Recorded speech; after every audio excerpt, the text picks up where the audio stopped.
My name is Crystal. It's a privilege to be here today.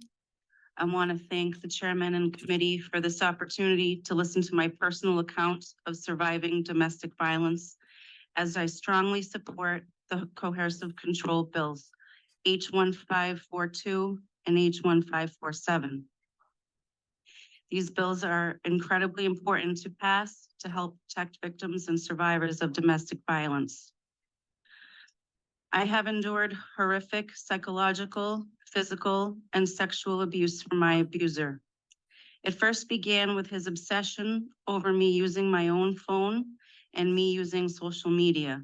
I had to delete all male contacts in my phone and friends online. He took over my media passwords and changed them so I would not have access. He started posting negative things about my job, causing havoc. Police were called when he started stalking me. They asked him to leave, and he told me I had to leave with him as he confiscated my phone, wallet, personal belongings, and my inhaler. Human Resources told me to come back in 3 days for a meeting to discuss the situation, and I never went back. It was the first time he marked my face. He was super quick to take my final checks from my employer and told me it was his money now.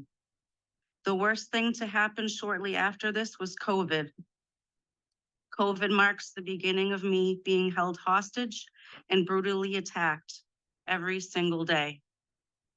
If we had to leave the house, I had to wear a mask, sunglasses, pants, and a sweater in the summertime.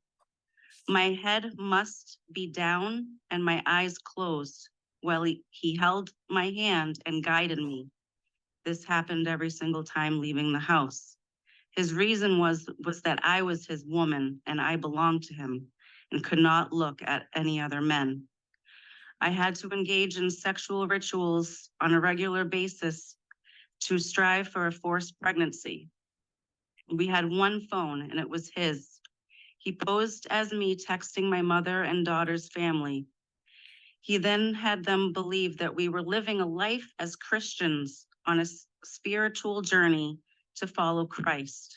But behind closed doors in his small apartment, I was tortured, raped, strangled, and severely beaten with his fists, steel-toe boots, and many objects and weapons, and I was denied medical care.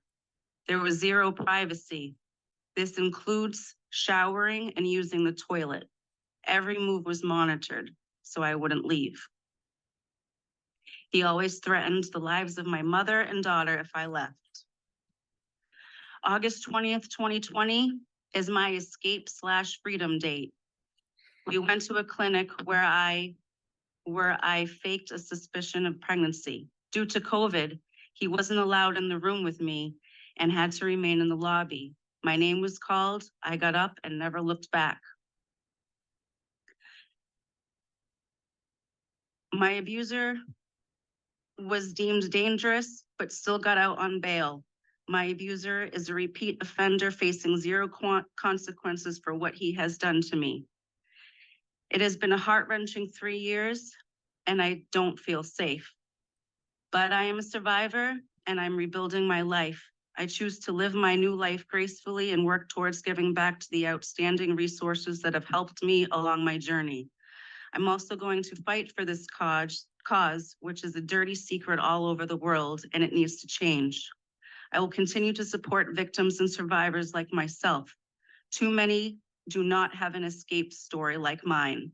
Too many lives are taken at the hands of their dangerous abusers. Please, please, please consider passing these bills. We need more protection. There's a lot of work that goes along with transitioning from a victim to a survivor. Helping us thrive again starts here. Thank you for your time. Thank you very much.